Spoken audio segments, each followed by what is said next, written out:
رسول اللہ صلی اللہ علیہ وسلم نے فرمایا کہ جب بھی سورج طلوع ہوتا ہے، ہر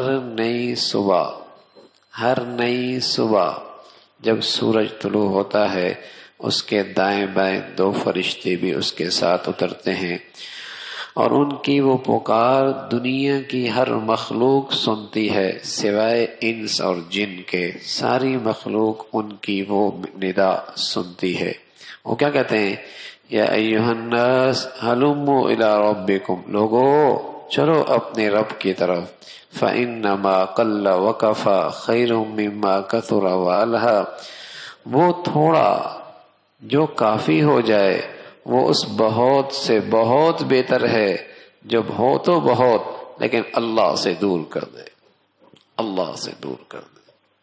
یہ فرشتے روزانہ سورج نکلتے ہی دنیا میں یہ اعلان کرتے ہیں، لوگو اللہ کی طرف چلو، وہ تھوڑا بہت بہتر ہے اس زیادہ سے جو زیادہ تمہیں اللہ سے دور کر دے، اللہ سے غافل کر دے۔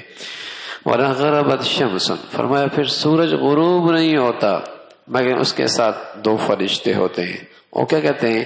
ینادیان، کہتے ہیں اللہم عجل لمنفق خلفا، اے اللہ جلدی کر جو تیری راہ میں خرچ کرنے والا ہے تو اسے اس کا بدلہ بھی جلدی لوٹا دے۔ وہ دعا کرتے ہیں اے اللہ تیرے راستے میں جو خرچ کرنے والا ہے تو اس کا بدلہ بھی جلدی لوٹا دے۔ وعجل لممسک تلفا، اور جہاں جہاں خرچ کرنا ضروری ہے یہ وہاں بھی خرچ نہیں کر رہا، اے اللہ تو اس کا مال برباد کر دے۔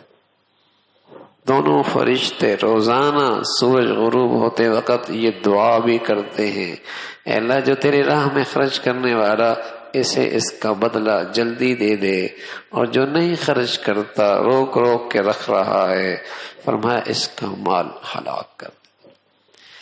تو آخرت کی کھیتی ہے، اللہ نے کچھ دنیا میں نعمتیں دے رکھی ہیں تو یہ نعمتیں بھی آخرت کی کھیتی کو سنوارنے کے لیے ہیں۔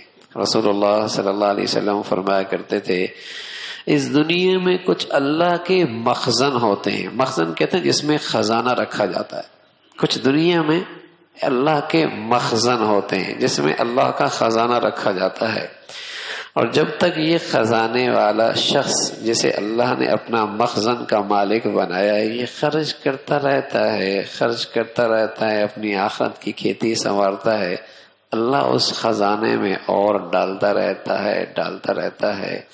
اس کے نصیب ہے کہ یہ تقسیم اس کے ہاتھ سے ہو رہی ہے، ورنہ یہ اللہ تقسیم کسی اور کے ہاتھ سے بھی کرا سکتا تھا۔ یہ تو اس کے نصیب ہے، اس کی قسمت اچھی ہے، اللہ کی رحمت متوجہ ہو گئی، ورنہ یہ تقسیم کسی اور کے ہاتھ سے بھی ہو سکتی تھی۔ خزانہ تو اللہ کا ہے، اسے تقسیم کی توفیق مل گئی ہے، تو وہ خوش نصیب آدمی ہے جسے اللہ دنیا میں اپنی نعمتوں سے نوازے اور پھر ان نعمتوں سے اپنی آخرت کو سنوارتا ہوا نظر آئے۔ اللہ ہم سب کو آخرت کی سچی فکر نصیب فرمائے۔